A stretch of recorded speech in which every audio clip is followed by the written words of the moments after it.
Aos 30 anos de idade, Jesus foi batizado por João Batista no Rio Jordão. Ao ser batizado, Jesus mostrou que cumpriu a vontade de seu Pai Celestial.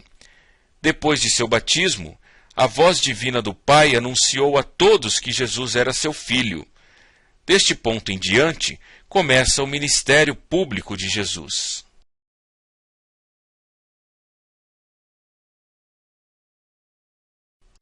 Jesus era perfeito.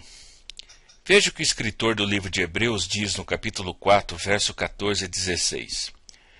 Portanto, visto que temos um grande sumo sacerdote que adentrou os céus, Jesus, o Filho de Deus, apeguemo-nos com toda a firmeza à fé que professamos, pois não temos um sumo sacerdote que não possa compadecer-se das nossas fraquezas, mas sim alguém que, como nós, passou por todo tipo de tentação, porém sem pecado. Assim, aproximemo-nos do trono da graça com toda a confiança, a fim de recebermos misericórdia e encontrarmos graça que nos ajude no momento da necessidade. A importância de Jesus ter sido Deus e homem é esta. Como homem, Jesus sabe e sente as nossas tentações, e sendo Deus, Jesus pode nos ajudar, pois ele é como um sacerdote que compreende e ajuda completamente. Jesus nos dá socorro na hora da nossa tentação.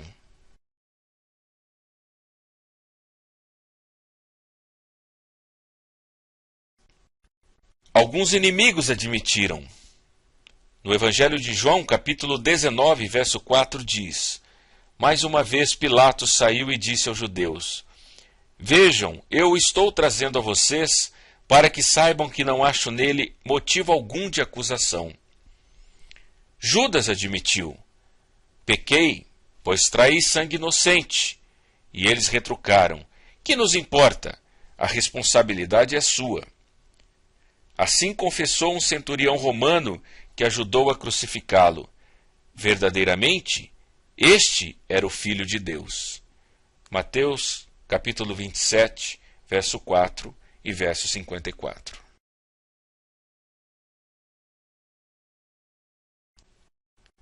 O apóstolo Pedro, em sua primeira epístola, no capítulo 2, verso 21 a 23, diz: Para isso vocês foram chamados, pois também Cristo sofreu no lugar de vocês, deixando-lhes exemplo para que sigam seus passos. Ele não cometeu pecado algum, e nenhum engano foi encontrado em sua boca. Quando insultado, não revidava. Quando sofria, não fazia ameaças, mas entregava-se àquele que julga com justiça.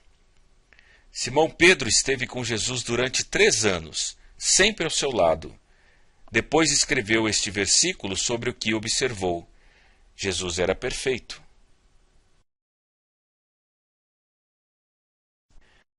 Tão perfeito que quando olhamos para Jesus, estamos vendo Deus.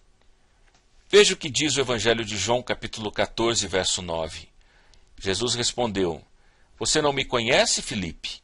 Mesmo depois de eu ter estado com vocês durante tanto tempo? Quem me vê, vê o Pai. Como você pode dizer, mostra-nos o Pai? O apóstolo Paulo, em sua epístola aos Colossenses, no capítulo 1 e verso 15, diz: Ele é a imagem do Deus invisível, o primogênito de toda a criação. O escritor do livro de Hebreus, no capítulo 1 e verso 3, escreve: O Filho é o resplendor da glória de Deus e a expressão exata do seu ser. Jesus veio para mostrar-nos a imagem de Deus. Quando vemos Jesus, vemos Deus e vemos o tipo de pessoa que Deus quer que todo ser humano seja.